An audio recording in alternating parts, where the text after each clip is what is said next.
Hey everybody, welcome to today's social media marketing agency lesson. I'm Alec and I'm here with our expert in social media marketing and Facebook ads. His name is Joe Soto. So Joe, thank you for being on here. Hey, thanks for having me, Alec. Cool, Appreciate so we're just gonna be doing a rapid fire 21 questions. These are the most frequently asked questions on our Facebook group and a lot of questions we get into our support team. So first question is how to get clients when you're inexperienced. Yeah, I mean, this seems like a tough one, but it's actually easier than people think. So, one of the things that I teach, and I actually teach this inside the program, Yes. and more extensively, but one of the easiest ways to get clients when you're new is to align yourself with like-minded people who are also targeting the same type of clients that you're targeting, who don't offer your services. So let me give you an example.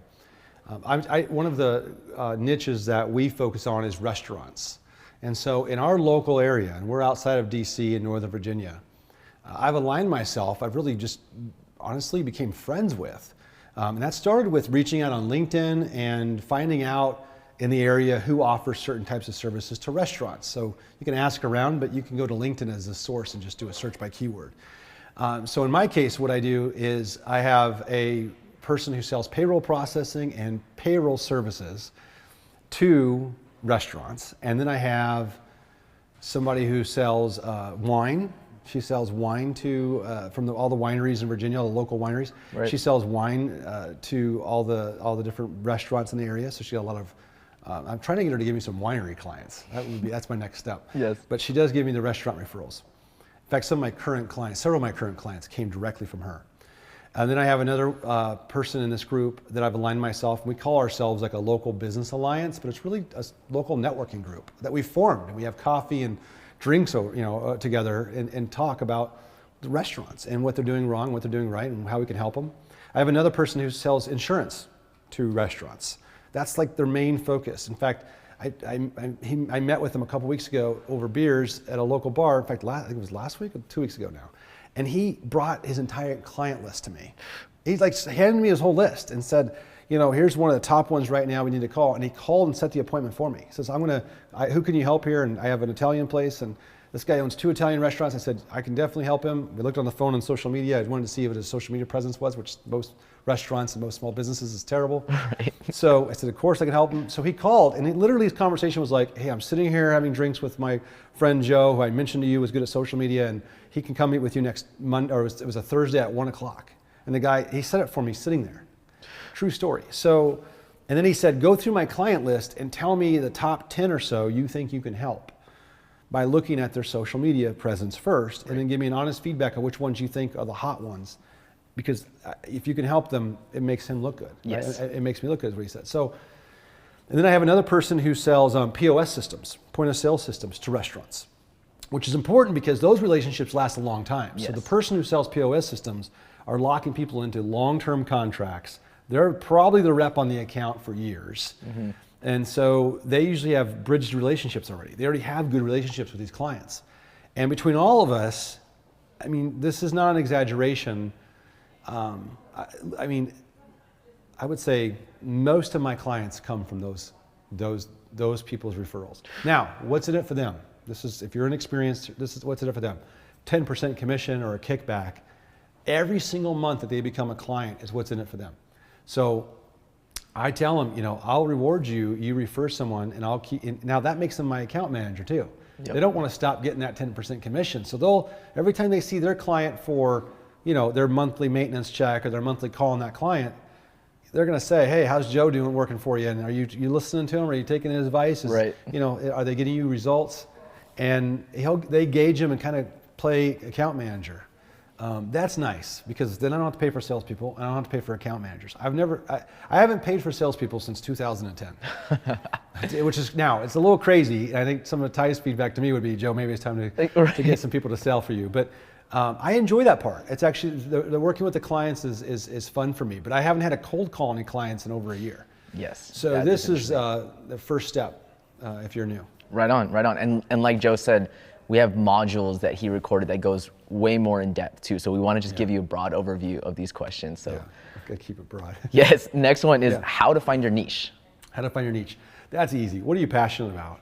So for me, some people ask me, they said, well, how did you switch? Because our agency has some speaker author clients as well. In fact, we spent years helping some very well-known New York Times best-selling authors launch their books, nationally. And they said, well, how did you go from that niche to, I love to read and I love the self-improvement and the personal development arena, and that's how I found that niche. Right. So it really comes down to what you're interested in. When people say, how did you find restaurants as a niche?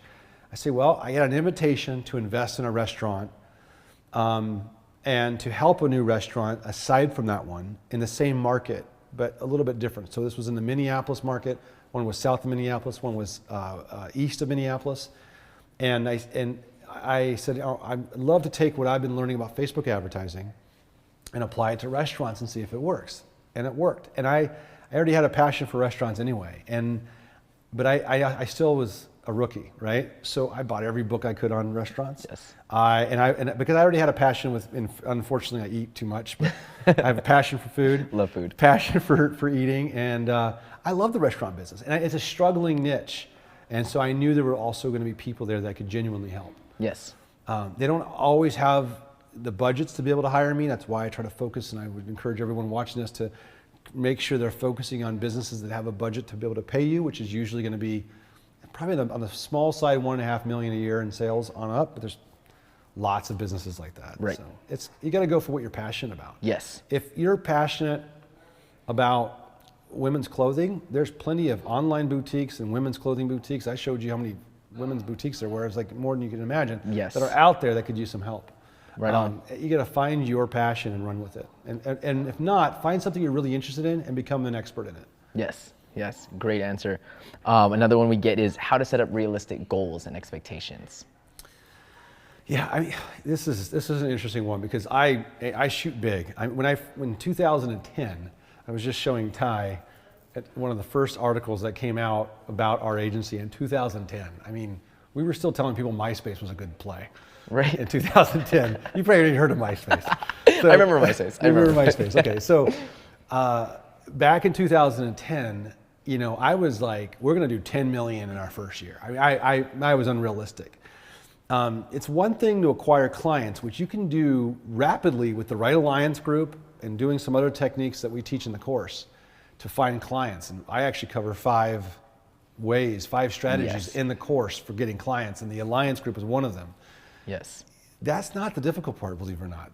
Once you get that down, clients will come to you. You have some successes, the clients will come to you from word of mouth, referrals, you'll have your plate full. The hard part is how much can you manage and scale? Right. And so figuring out how much time has to go into an account to be profitable but still get the result that you're after.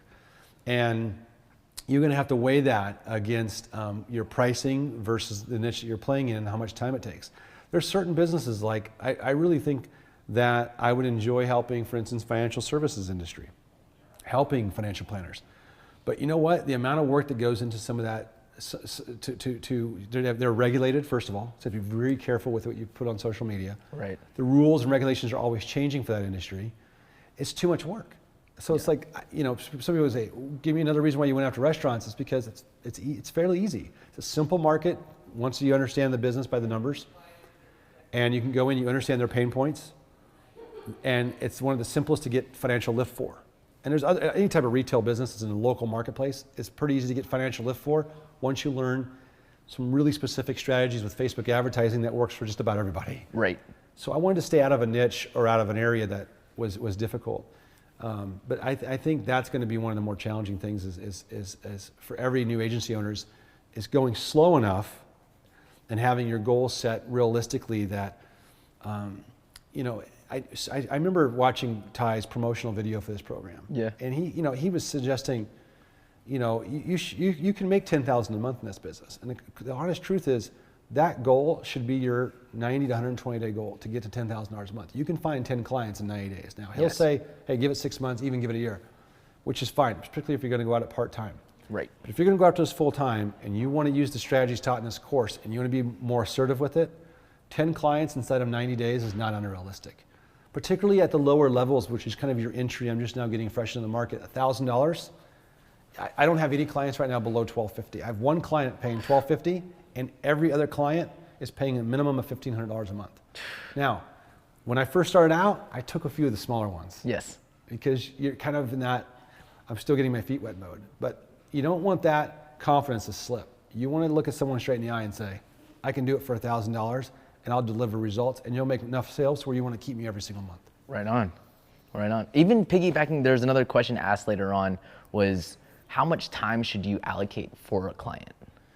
Okay, so I actually have this broken down by, because I just had a client who asked me this, because I quoted him a $1,500 package or a $30,000 package. But both packages look the same. Right. Right. So you're doing Facebook, you're doing Twitter, you're doing Instagram. We're doing a little bit of email marketing for them too. Yeah. And they said, what's the difference between the packages? And this was the owner who has multiple properties. I'm helping him with a restaurant and then in an event center that he owns, and then he has a plaza that actually represents like a little town center of all these different restaurants. Yeah. So I'm doing multiple things for him, but when he wanted the marketing for the plaza, he was like, what's the difference between the $1,500 and the $3,000? Because I do the $1,500 for one of his restaurants. And I emailed him back, I said, time. I said, if you want 5 to 10 hours a week of my team's time, pay the $1,500. If you want 10 to 20 hours a week of my team's time, now it really takes any more than 10 if you're doing it right, then you need to pay the $3,000. So it's do you want me to have a little success for you, which is better than, which will pay for my fee, or do you want me to have a lot of success and we can go at this? Right. And you put it, you make them choose how much time they want of you, Then it sets a realistic expectation that if they're starting to ask a lot of you, it triggers, man, they're only putting 5 to 10 hours a week. I can't expect them to be like a full-time employee for me, right? Right. Now, some clients will pay you $5,000 to get more of your time, right? Well, I'll take, and then you got to allocate how much can one person manage, right? So I find when I first started my agency, I gave them unrealistic expectations. I would assign 10 accounts to one person. Like, you want me to manage 10 businesses, social media? It's like a lot. Right. I have that down to around 4 and 5 right now. 5 is even a lot. Okay. If you can get one full-time employee to manage 4 accounts, that's about all one person can do and be effective for each one of those 4 or 5 businesses. Right. And you can think of the hours that way. So it won't come out so much because the real answer is however long it takes to get them successful. So if you're picking the right niche, it shouldn't be so much time that you're not making money. Yes. The long answer is you're going to find that different people who work on your team work at different speeds and can take on more. I've one person that could take on 8 clients. I have another one that can only take on 4. And it's just how fast they work, how fast they type, how fast they think, how fast how much they can focus in a day and be efficient. It's rare to be able to find somebody who can do more than 5. Right on, right on. So, all right, next question is what apps? Don't let that stop you. You'll figure that stuff out along the way. Right on. So just trial and error with that one. You got to feel that one out. What apps should you have on your phone or your laptop, like Buffer, Ad Manager? That's a funny one. I have so many apps, it's disgusting. You can just take a look at my, you can see all the folders on my phone. It's we could even zoom in on that camera to do that. We can zoom in. I have a lot of apps. It's ridiculous. But my favorite apps are, I love Spark Post, which is that's an Adobe app. Allows you to do social media posts from your phone, and you can overlay text. I love, and then of course you want to have all the basics. You got to have Snapchat and Vine and Twitter and Facebook. And I also have, we use Hootsuite for some of our clients who prefer us to use Hootsuite, because you're going to find different dashboards are out there for you to manage social media. Sprout Social, Hootsuite are 2 of them. Buffer allows you to schedule posts. I have the Buffer app on my phone.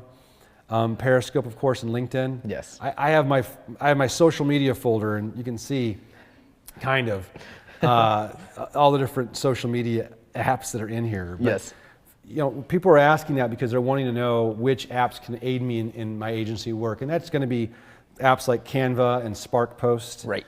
And then the rest are going to be the basic ones. And I'll give you I'll throw another bone out there. So I really like the app Video Shop. Just like it sounds, and there's a lot of video apps, but to me it's one of the easiest ones to take video and quickly edit it into a social post. It's fast, quick, it's you don't have to know iMovie and all that, it's really quick.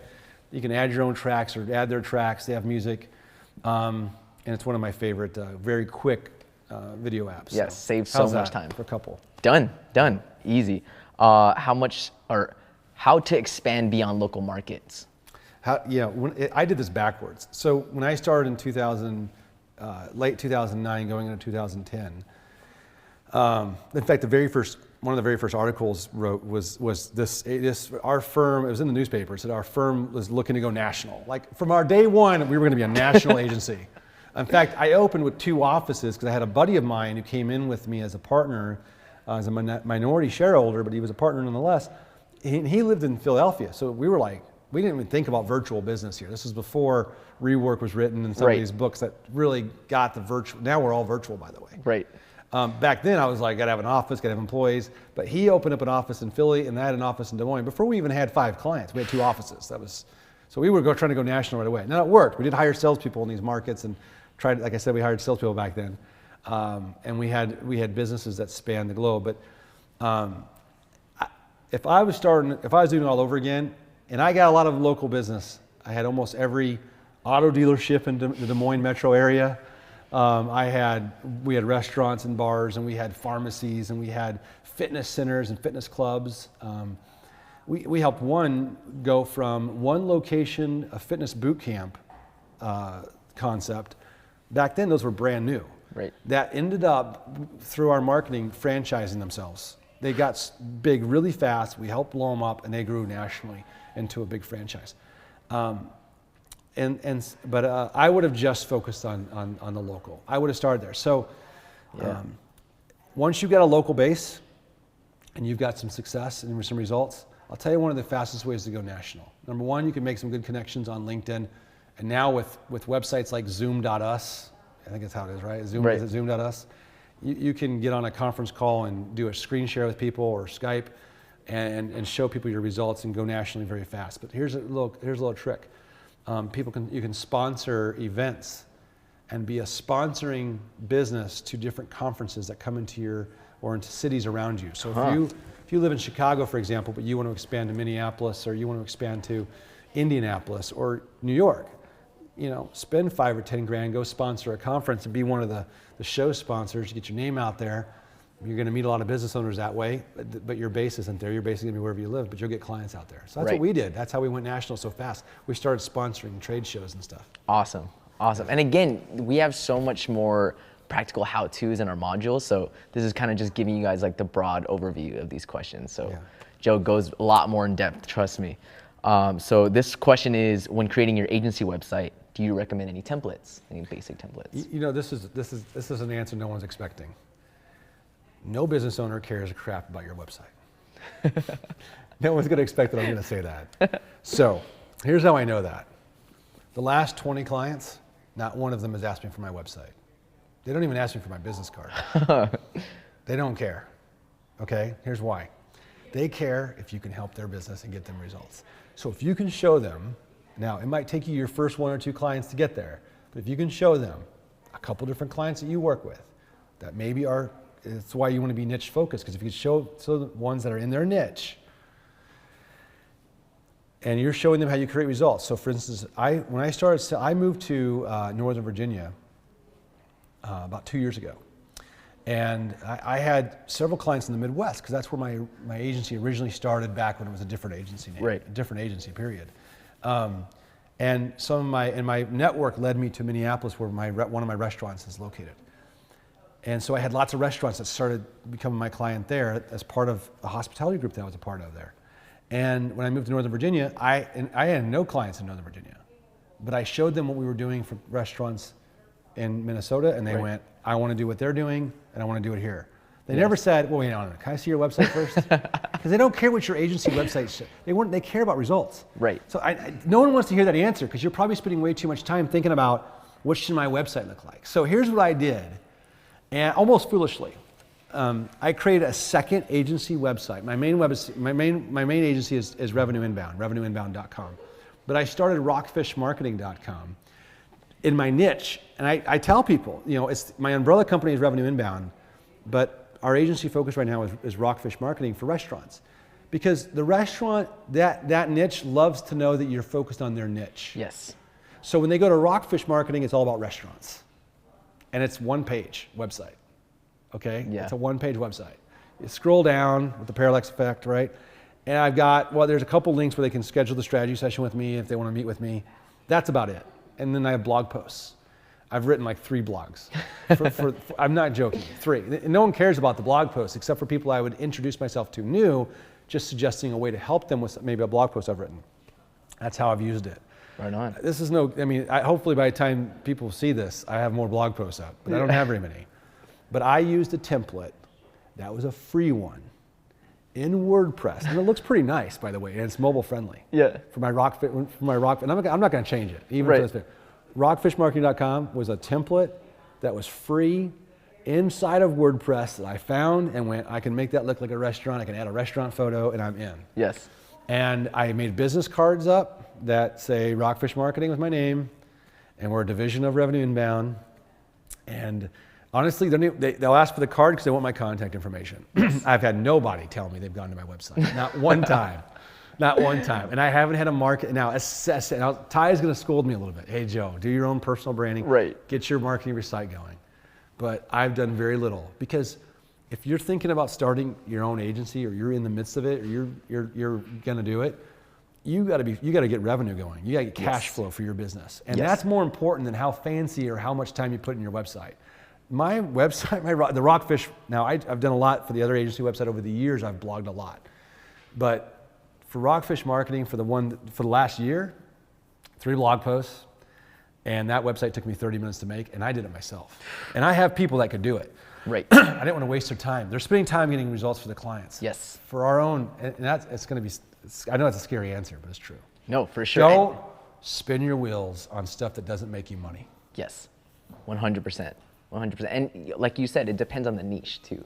It depends a little bit on the niche. Right. If I'm like one to optimize, if my niche is optimizing people's websites, I'm pretty sure that audience is going to be like, let me see this guy's. Yes, but I'll tell you what, if you show them other clients you've helped optimize their sites, that matters more to them. Way more. Right.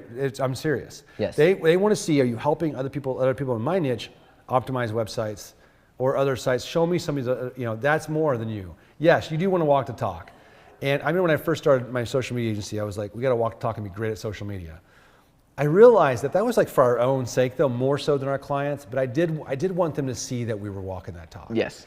I'm not trying to discount it entirely. I'm saying, especially when you're beginning, go get the clients. And one of the keys to selling those clients is showing them client success, not your brochure website. Right. I don't have a brochure or anything I hand people as a business card. I open my laptop and I say, I can talk all day, but can I show you instead? And they say yes. And I show them the steps to success of what I've done. I show them real examples, and they go, I want that. And I say, okay, that's $1,500. Done. A month. Done. So going off of that, when you're running ad spend, do you let the customer know or your client know, like, this is how much you should give me for ad spend? Yes. I tell them up front. I tell them, I try and go high a little bit. I always say you need between $1,000 and $1,500 to budget for advertising in addition to my fee. Now that freaks them out a little bit. I'll say, okay, we might get that down to $750 to $1,000, but that is honestly the minimum. Right. I don't know of any businesses that we've worked with that we couldn't do a better ad spend with, or do a lower ad spend and still get results. So I tell them up front because I don't want their expectations to be out of whack when they hire me. Right, right. Well, I don't want you to miss your flight. So, but one important question that a lot of people would ask is, what mistakes and pitfalls have you made that you don't want to repeat again? The first one would be getting involved and giving away a piece of my business to the wrong individuals. So I thought I needed partners when I first started, and I split up ownership. And unfortunately, I did that with people that I thought were my friends that ended up, kind of doing some things that were unfortunate in the business. Right. So that was the biggest lesson, and it's a financial lesson that costs a lot of money.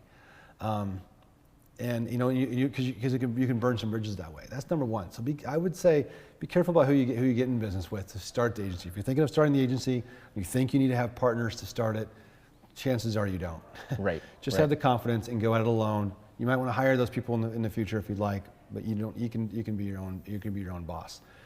Number two, I thought I needed to know everything about everything. I thought I had to know everything there was to know about every single social media thing, and I thought my clients had to be on all of the social media channels. People used to say, what channels should you be on? I used to say, every channel your customer's on.